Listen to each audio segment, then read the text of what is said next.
Assalamualaikum warahmatullahi wabarakatuh. Perkenalkan, nama saya Nova Isyam Nugraha, NRP 1940101886. Komunikasi bisnis di era informasi. Sukses di abad 21. Yang pertama ada keterampilan komunikasi dan kesuksesan karir. Keterampilan komunikasi memungkinkan seorang untuk memahami orang lain dan sebaliknya. Kemudian ada mengapa komunikasi dan keterampilan sosial lainnya penting. Komunikasi dan keterampilan merupakan hal yang penting dalam ekonomi berbasis informasi. Pengusaha mencari karyawan yang siap kerja dengan berbagai keterampilan dan tingkat pengetahuan yang tinggi di bidangnya. Yang ketiga, pengusaha menginginkan profesionalisme. Istilah keterampilan interpersonal atau profesional yang dapat didefinisikan sebagai kombinasi keterampilan komunikasi, penalaran, pemikiran kritis, kerja tim, dan manajemen memproyeksikan citra profesional. Berlatih mendengarkan aktif. Mengidentifikasi hambatan untuk mendengar secara efektif, lalu membangun keterampilan mendengarkan yang kuat. Berkomunikasi secara verbal. Tubuh Anda mengirim pesan diam. Komunikasi nonverbal mencakup semua pesan yang tidak tertulis dan tidak terucap, yang disengaja maupun tidak. Waktu, ruang, dan wilayah. Mengirim pesan senyap. Yang pertama, waktu, bagaimana kita menyusun dan menggunakan waktu memberitahukan tentang kepribadian dan sikap kita. Yang kedua, ruang, bagaimana kita mengatur orang di sekitar kita menangkap sesuatu tentang kita dan tujuan kita. Ketiga, wilayah, masing-masing kita memiliki area tertentu yang kita rasa. Penampilan mengirim pesan diam. Yang pertama ada daya tarik. Lalu yang kedua, penampilan pribadi jika ingin dianggap profesional.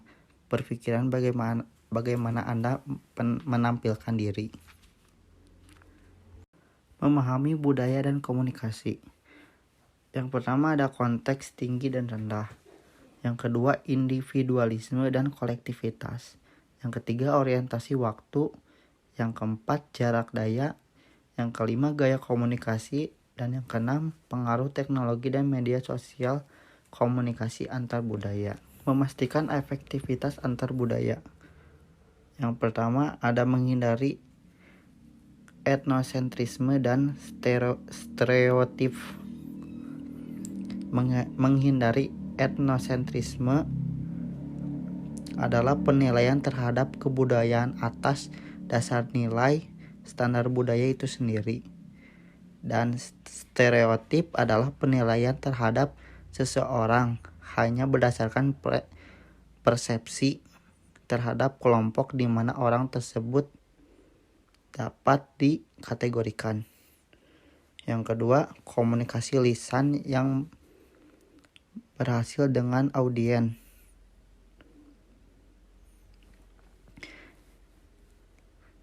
Yang pertama, gunakan bahasa Inggris yang sederhana.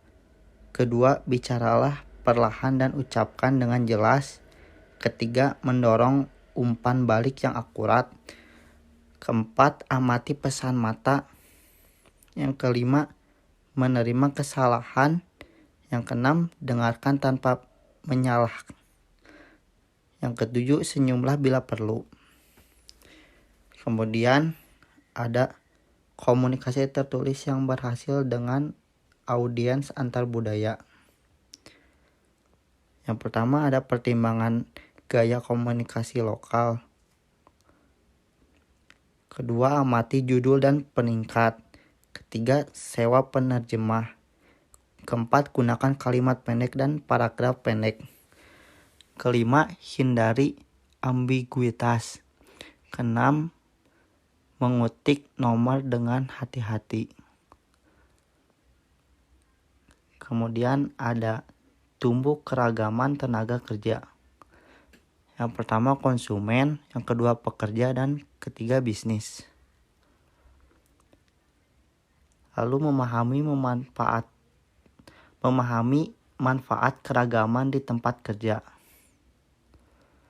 Beberapa keuntungan dari memiliki tenaga kerja yang beragam mencakup kemampuan terhadap yang meningkat menyediakan banyak solusi untuk masalah bisnis, meningkatkan kemampuan beradaptasi sesuatu organisasi di berbagai situasi ekonomi dan pasar. Kemudian yang terakhir, berkomunikasi di tempat kerja yang beragam. Yang pertama, pelajari tentang budaya diri sendiri. Kedua, berasumsi. Yang ketiga, membangun kesamaan.